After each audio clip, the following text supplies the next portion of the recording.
Welcome students in the class of physics of standard 10. Already हम लोग इस chapter 1 का पहले भी क्लास कर चुके हैं। ये फिजिक्स का चैप्टर 1 का सेकंड क्लास है।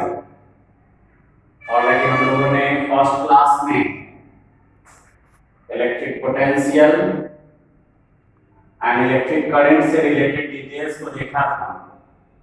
आज हम लोगों का जो टॉपिक है वो मेनली ओम्स लॉ है, लेकिन उसके पहले हम लोग सर्किट एंड सर्किट डायग्राम पे डिस्कशन करेंगे।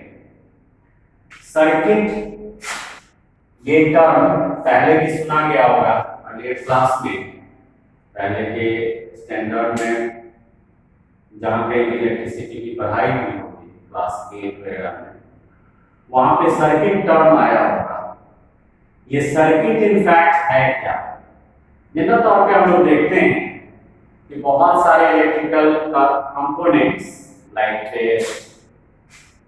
बैटरी और सेल, बल्ब, स्विच, वायर, इन सारी चीजों को अगर हम लोग लाके एक जगह एक दूसरे के टच में रख दीजिए तो क्या उनसे इलेक्ट्रिक करंट फ्लो होता है? तो नहीं। इलेक्ट्रिक करंट के फ्लो के लिए इन कंपोनेंट्स को एक प्रॉपर मैनर में कनेक्ट करने की जरूरत होती है। तो इसी कनेक्शन के थ्रू एक पाथ बनता है जिससे इलेक्ट्रिसिटी फ्लो हो सके। सर्किट जस्ट वही पाथ। यहाँ पे डिफिनेशन दिया गया है सर्किट के लिए, the continuous path in which electrical components like bulb, switch, voltmeter, ammeter, battery, cell और दी अदर कंपोनेंट्स को वायर के हेल्प से जब कनेक्ट करते हैं कुछ इस तरह से जिससे कि करंट का फ्लो हो सके, तो इस तरह के कंटिन्यूअस पाथ को इलेक्ट्रिक सर्किट कहते हैं। जस्ट फॉर एग्जांपल, बहुत दूर जाने की जरूरत नहीं है। हम लोग अपने घरों में स्विच ऑन करते हैं, बल्ब ग्लो करता है। स्विच ऑन करते हैं, फैन मूव करता है। स्विच ऑन करते हैं, रेफ्रिजरेटर, टेलीविजन, मोटर ऑपरेट होने लगते हैं। ये एक दूसरे से काफी डिस्टेंस पे हैं। स्विच और गैजेट्स के बीच में डिस्टेंस है, फिर भी जब हम स्विच ऑन करते हैं और एक ऑपरेशन शुरू हो जाता है, इसका मतलब ये है कि इन सारे कंपोनेंट्स को वायर के हेल्प से कुछ ऐसा कनेक्ट किया गया है जिससे कि स्विच ऑपरेट करते हैं, ये सारे अप्लायंसेस ऑपरेट होने लगते हैं।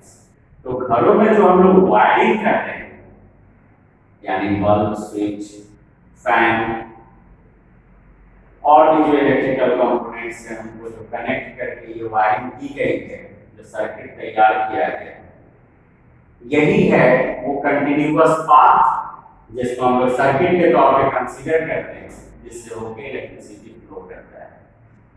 अगर सर्किट को रिप्रेजेंट करना तो इन सारे components like bulb, switch, battery, cell, ammeter, voltmeter, इनका एक्चुअल डायग्राम बना के सर्किट को रिप्रेजेंट किया जाए। So this is a tough and time taking task। इसको सिंपल बनाने के लिए जितने भी इलेक्ट्रिकल कंपोनेंट्स या गैजेट्स हैं उनका एक प्रॉपर सिंबल दिया गया है और उन सिंबल्स का यूज करके हम लोग एक सर्किट को रिप्रेजेंट कर सकते हैं। तो सर्किट को रिप्रेजेंट करने के लिए उस सर्किट में कनेक्टेड जो भी कंपोनेंट्स हैं उनको सिंबल का उनका सिंबल यूज करते हुए जो सर्किट रिप्रेजेंट किए जाते हैं, that is called circuit diagram. Circuit diagram in fact एक ऐसा डायग्राम जिसमें सारे कंपोनेंट्स जो सर्किट में कनेक्टेड हैं वो रिप्रेजेंट होते हैं, बट एक सिंपल एक प्रॉपर सिंबल के फॉर्म में। जैसे यहाँ पे एक सर्किट डायग्राम है जिसमें कुछ components like resistance, voltmeter, ammeter, switch और बैटरी को शो किया गया है। यहाँ पे ऐसा देख रहे हैं कि बैटरी जो यहाँ पे लाइन वगैरह बना है, a larger and a smaller line makes a cell, एक बड़ा लाइन और एक छोटा लाइन एक सेल को रिप्रेजेंट करता है, and you know combination of cells is called battery। यहाँ पे 3 सेल्स का एक बैटरी रिप्रेजेंट किया गया है और ये स्विच है। अगर इसमें से इस डॉट को हटा लिया जाए तो it means the switch is in of mode, लेकिन जैसे ही हम इसमें ये डॉट डाल देते हैं अब ये स्विच ऑन मोड में है। एमीटर ये सर्कल के अंदर की लिखा हुआ है जो एमीटर को रिप्रेजेंट करता है, सर्कल के अंदर भी वोल्टमीटर को रिप्रेजेंट करते हैं जो रेजिस्टेंस के पैरेलल कनेक्टेड होता है, एमीटर रेजिस्टेंस के सीरीज में कनेक्टेड होते हैं। तो यहाँ पे आप लोग ये देख रहे हैं कि डिफरेंट इलेक्ट्रिकल कंपोनेंट्स को और यहाँ पे कनेक्ट किया गया है वायर से, और ये कंपोनेंट्स अपने एक्चुअल फिगर में नहीं है बल्कि उनका सिंबल यूज किया गया है। तो इस तरह से एक प्रॉपर सिंबल का यूज करते हुए इन सारे कंपोनेंट्स को सर्किट में रिप्रेजेंट करना वो सर्किट डायग्राम कहा जा सकता है। और ये जनरली हम लोग इस यूनिट में, इस चैप्टर में जब कभी भी उन इलेक्ट्रिकल अप्लायंसेज या सर्किट वगैरह का यूज करेंगे तो इसी तरह के सिंबल्स यूज किए जाएंगे।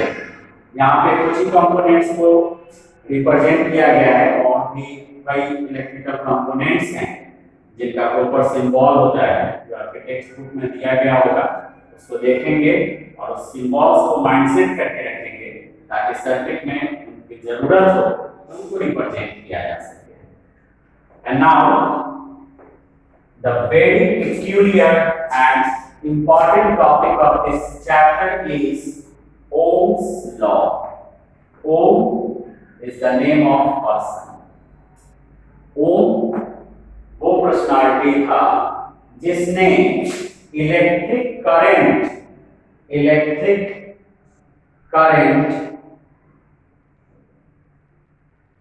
and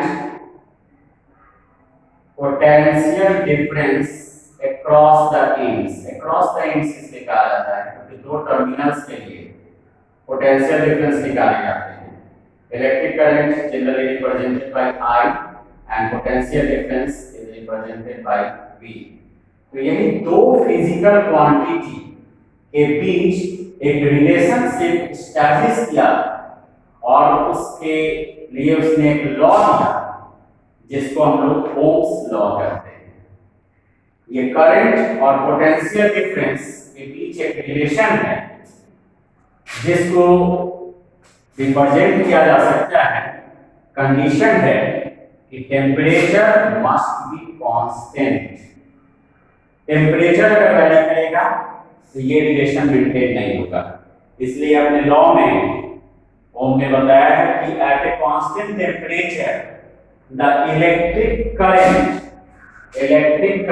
flows through a conductor is directly proportional to the potential difference across the ends। मतलब ये एक फिक्स टेम्परेचर पर किसी कंडक्टर से फ्लो होने वाले करंट और उस कंडक्टर के दोनों एंड के बीच का जो पोटेंशियल डिफरेंस है उसमें एक रिलेशन है और वो रिलेशन है डायरेक्टली प्रोपोर्शनल का। Here is the symbol of directly proportional. तो यहाँ पे ओम ने अपने लॉ के थ्रू इस करंट और पोटेंशियल डिफरेंस के बीच एक रिलेशन शो किया है कि कांस्टेंट टेम्परेचर पर कंडक्टर से फ्लो हो रहे इलेक्ट्रिक करंट उस कंडक्टर के पोटेंशियल डिफरेंस का डायरेक्टली प्रोपोर्शनल होता है। इसको अगर हम लोग एक्सप्रेसिव वे में देखें तो at constant temperature electric current is directly proportional to potential difference across the ends. Symbolic form में I प्रोपोर्शनल टू V और V प्रोपोर्शनल टू I, जैसे करंट पोटेंशियल डिफरेंस का प्रोपोर्शनल है, it means also potential difference is directly proportional to current. अब generally हम लोग potential difference को current से जो यहाँ पे रिलेशन दिखाया गया है प्रोपोर्शनल का, उस प्रोपोर्शन को अगर इक्वल टू में चेंज करते हैं तो V is equal to RI। Here R is a constant known as resistance।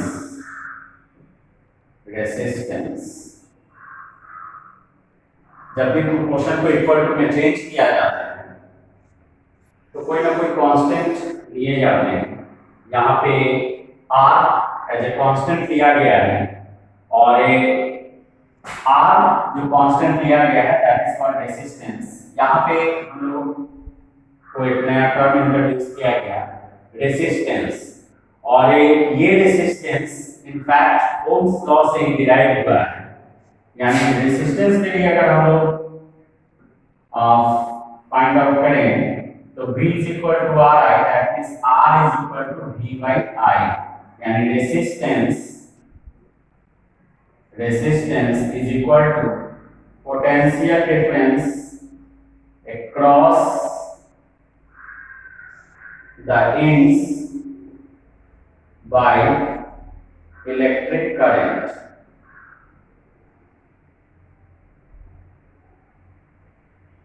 Electric current यानी किसी भी कंडक्टर का रेजिस्टेंस, किसी भी मटेरियल का रेजिस्टेंस, उसके पोटेंशियल डिफरेंस और इलेक्ट्रिक करंट का रेशियो होता है।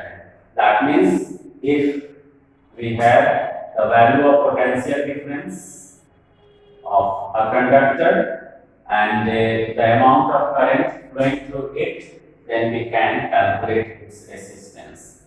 तो ओम्स लॉ से जो भी ये रेजिस्टेंस डिराइव हो गया है, that is why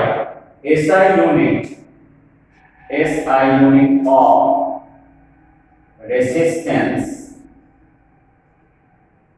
is ohm, denoted by a symbol omega। ये ओमेगा का सिंबल है, which is said to be omega। तो चूंकि ओम के लॉ से ये रेजिस्टेंस डिराइव हुआ है, इसलिए रेजिस्टेंस का ऐसा यूनिट ओम है और इसको ओमेगा से डिनोट करते हैं। रेजिस्टेंस को डिफाइन करना है तो रेजिस्टेंस के लिए दो तरह का डेफिनेशन है। अभी जो हम लोग जो रेजिस्टेंस के लिए इक्वेशन देख रहे हैं, जहां पे R is equal to V by I है, ये इक्वेशन को यूज करके रेजिस्टेंस को न्यूमेरिकली डिफाइन किया जा सकता है कि resistance of a conductor is the ratio of the potential difference across the ends and the amount of current flowing through it। ये जो रेशियो के पॉइंट ऑफ व्यू से हम लोग इसका डेफिनेशन देख रहे हैं, this is the numerical definition of resistance, but resistance का एक थ्योरेटिकल डेफिनेशन भी है। रेजिस्टेंस इनफैक्ट एक अपोजिंग नेचर है कंडक्टर का या मटेरियल का, जिसके थ्रू करंट के फ्लो को अपोज किया जाता है। यानी रेजिस्टेंस किसी भी मटेरियल का वो अपोजिंग नेचर जिसके थ्रू करंट के फ्लो को उस मटेरियल में अपोज करते हैं। यानी रेजिस्टेंस के लिए थ्योरेटिकल डेफिनेशन हो जाएगा कि resistance of a conductor is the nature of that conductor through which the flow of current opposes. यानी किसी भी मटेरियल का वो नेचर जिसके कारण उसमें करंट के फ्लो का अपोजिंग होता है, that is called resistance, and this is the theoretical definition of resistance. तो रेसिस्टेंस मटेरियल्स के लिए वैरी करते रहते हैं। जिस मटेरियल का रेसिस्टेंस हाई होगा उसमें कम से कम करंट पास कर पाएंगे, जिस मटेरियल का रेसिस्टेंस लो होगा उसमें ज्यादा से ज्यादा करंट फ्लो हो सकते हैं। यानी रेसिस्टेंस डिसाइड करता है कि how much the current is flowing through that material. जैसे हमारे सराउंडिंग्स में जितने भी मटेरियल्स हैं उनमें कुछ कंडक्टर्स हैं, कुछ इंसुलेटर्स हैं। कंडक्टर्स मींस जिससे करंट फ्लो कर जाते हैं, पास कर सकते हैं। इसका मतलब ये हुआ कि उनका रेसिस्टेंस उतना हाई नहीं है जिससे वो वहां पे करंट को कंप्लीटली अपोज कर सके। But in case of insulator, the resistance is infinitely high, due to which any amount of current cannot pass through it. So the insulator is said to be has infinitely high resistance. तो insulator के case में resistance बहुत high, इस point of view से उससे current flow नहीं हो सकता है। कंडक्टर्स में भी कई तरह के कंडक्टर हैं, सेमी कंडक्टर है, सुपर कंडक्टर है। ये जो क्लासिफिकेशन हुआ है कंडक्टर्स का, general conductor, semi conductor, super conductor, on the basis of their resistances. एक नॉर्मल कंडक्टर और सेमी कंडक्टर में क्या फर्क है? तो नॉर्मल कंडक्टर का जो भी रेसिस्टेंस है कंपैरेटिवली सेमी कंडक्टर का रेसिस्टेंस उससे हाई है, जिसके कारण कंडक्टर से जितने अमाउंट में करंट फ्लो कर सकता है comparatively through semiconductor less amount of current can be flow. So resistance decides whether the nature of material on the basis of the conductivity of current। Current की conductivity किस material में कितनी वो resistance decide करता है। तो resistance का दो डेफिनेशन हो गया, one is the numerical definition and actually here given the equation that can be converted to the language to get the numerical definition of resistance, and theoretically resistance is said to be the resistance is the nature of material due to which the flow of current is opposed in that material। Resistance के लिए ऐसा units जैसा हम लोग यहाँ पे देख रहे हैं ओम, तो लास्ट में भी बताया गया था कि जो भी फिजिकल क्वांटिटीज के लिए जो भी ऐसा यूनिट है उनको भी डिफाइन करने की जरूरत होती है। तो अगर हमें डिफाइन करना हो, जस्ट डिफाइन 1 ओम, इसको कैसे डिफाइन कर सकते हैं? तो for this equation will be helpful. अगर रेजिस्टेंस के लिए हम लोग यूनिट ओम यूज करते हैं तो 1 ohm is equal to 1 volt by 1 ampere. Potential difference का ऐसा यूनिट वोल्ट है, करंट का ऐसा यूनिट एम्पियर है। So 1 ohm is equal to 1 volt by 1 ampere. इस इक्वेशन के अकॉर्डिंगली ओम को डिफाइन किया जा सकता है कि अगर किसी कंडक्टर के इंड्स का पोटेंशियल डिफरेंस 1 वोल्ट हो और उससे 1 एम्पियर का करंट फ्लो कर रहा हो तो उसका रेजिस्टेंस 1 ओम होगा। Repeated, the resistance of a conductor is said to be 1 ohm if the current of 1 ampere flowing through a conductor having its potential difference 1 volt। यानी वैसा कंडक्टर जिसका पोटेंशियल डिफरेंस 1 वोल्ट है, उससे 1 एम्पियर का current flow हो रहा है, तो उस कंडक्टर का रेजिस्टेंस 1 ओम होगा। इसको डिफाइन करके लिख सकते हैं, the resistance of a conductor is said to be 1 ohm if the current of 1 ampere is flowing through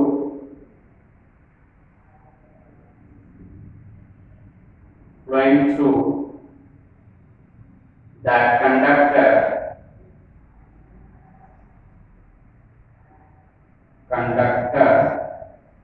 having potential difference 1 volt, यानी वो कंडक्टर जिसका पोटेंशियल डिफरेंस 1 वोल्ट है और उससे 1 एम्पियर का करंट फ्लो हो रहा है, then its resistance is said to be 1 ohm. तो इस तरीके से ओम को डिफाइन किया जा सकता है। एंड उसके पहले हम लोगों ने जब कभी भी कंडक्टर्स को, इंसुलेटर्स को डिफाइन किया है, तो बहुत जनरल वे में हम लोग डेफिनेशन ये देते हैं कि those materials through which the current can be flown are called conductors, and those materials through which the current cannot flow is called insulator. But 10th standard के लिए कंडक्टर्स एंड इंसुलेटर्स का ये definition appropriate नहीं होगा। Electricity में जब resistance को introduce किया जा चुका है, तो अब हम लोग को कंडक्टर एंड इंसुलेटर को डिफाइन करने के लिए रेजिस्टेंस के पॉइंट ऑफ व्यू से जाना होगा। यानी on the basis of resistance we can define the materials as conductors, resistors and insulators.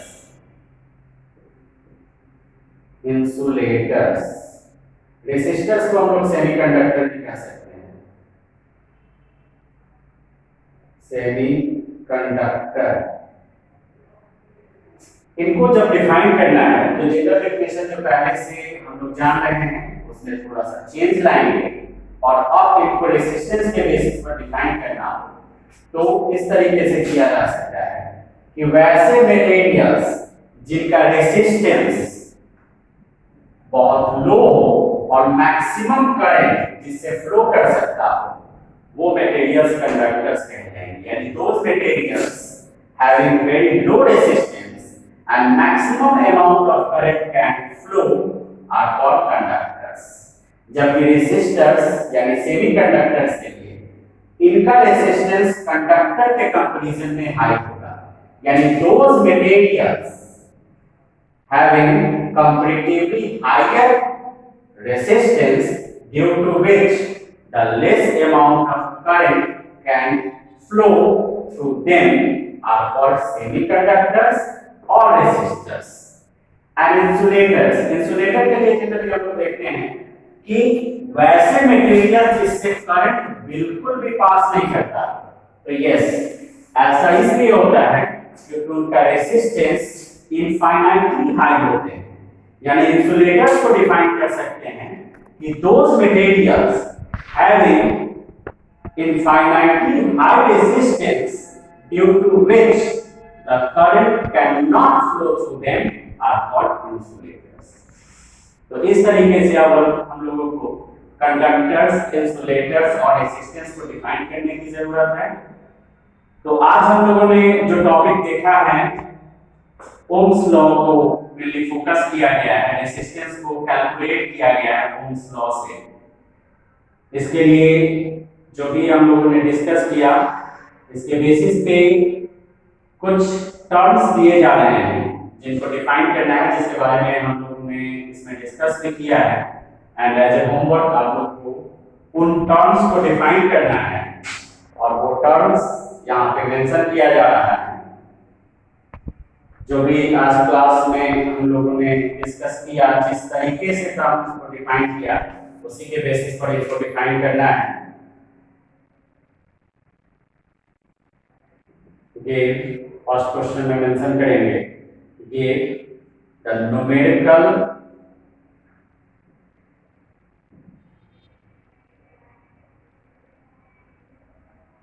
and theoretical definition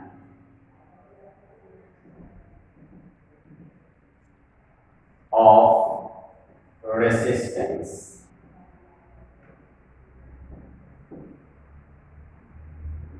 And second one, define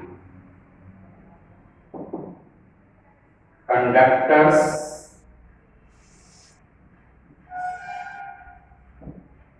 resistors and insulators. बस आज के लिए इतना ही। That's all. Thank you.